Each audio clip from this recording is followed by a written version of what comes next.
ษาของมูลนิธิเด็กและสารสวัสดีโพสถูกซื้อเพชรจินดาเดอร์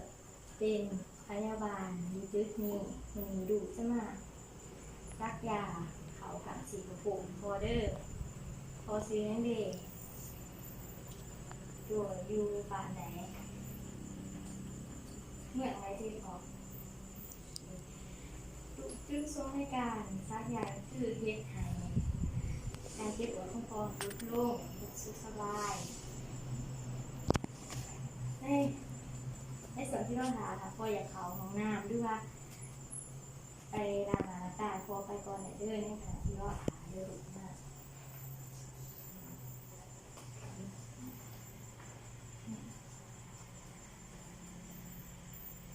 ศึกษาอย่างตามที่หมอสั่ง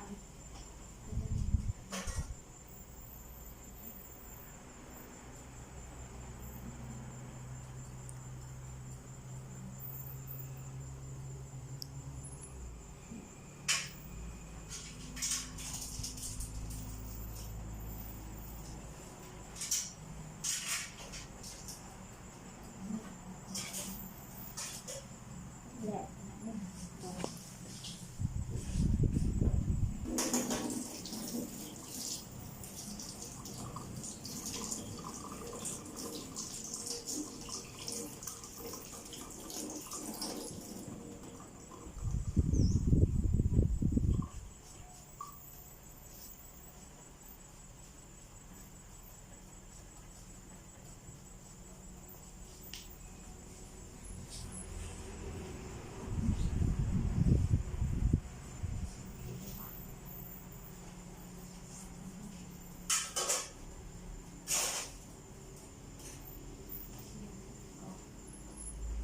เดินยาที่หมอสั่งอีกครั้งขอดูยาอีกครั้ง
ปีนออกมาใส่ด้วย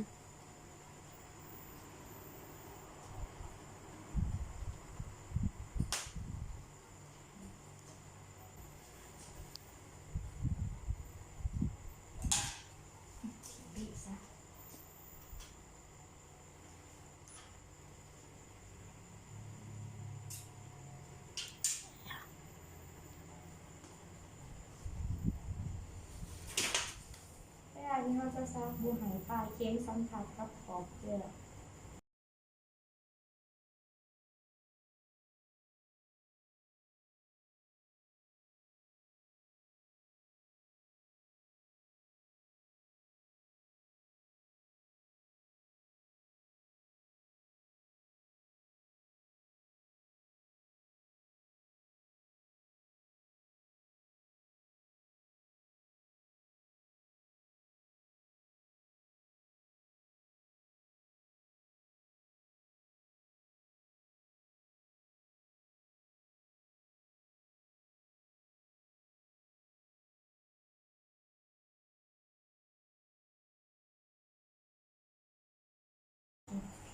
เวลาที่ซุปเค็มเขาจะซุปแบบบานแห้ง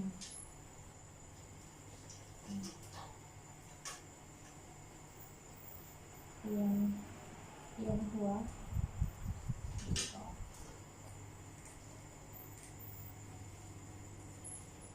นั่นจะทำเป็น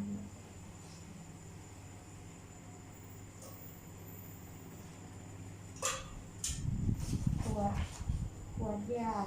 อีกข้างหนึ่งก่อนจะถิ่มว่าตรงกาแฟนะคะโบตอนยาเป็นโบ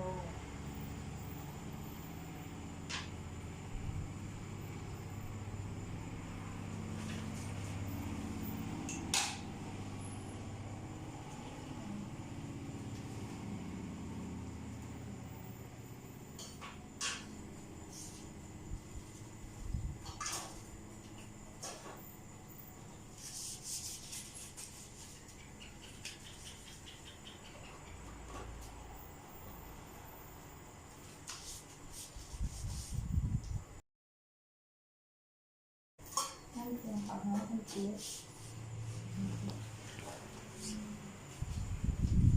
มาได้พอไปออกไปของมาของงานอีวอในการซักนี่ซักกระโปรงเขาจะแบ่งขอบเขตของกระโปรงเป็น4ส่วนคือด้านทึ่งแต่กระดูกอ่างซ่ามหากระดูกสักก้อมด้านในแต่กระดูกสักก้อมหากระดูกกกซิดด้านลุ่มแต่กระดูกกกซิดตามแนวห้อยพับกดหากระดูกกกขาด้านนอกแต่กระดูกอ่างซ่ามหากระดูกกกขาแล้ว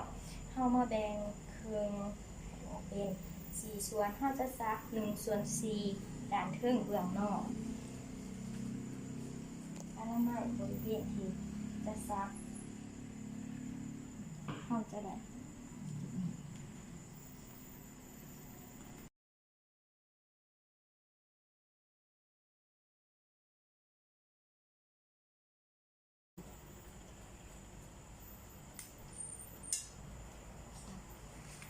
การซักเขาจะหยาบผิวหนังของคนเจ็บไม่มีบ่ให้สัมผัสบริเวณที่จะซักเป็นนุ่มแต่ชักนุ่มกับ10 องศาจับคลิปการซักเขาจะใส่เทคนิค2 ไว้1 สระดึงเข็มขึ้นไว้1เพื่อตรวจสอบว่ามีเดือดบ่ถ้าบ่มีซักต่อเลย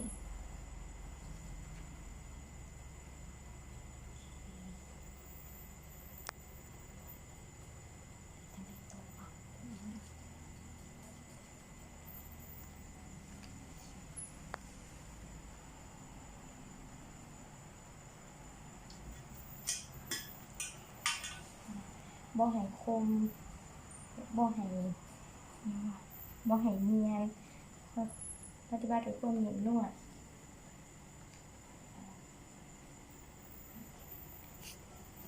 มีเดือดซ้อนน้อยออกแล้ว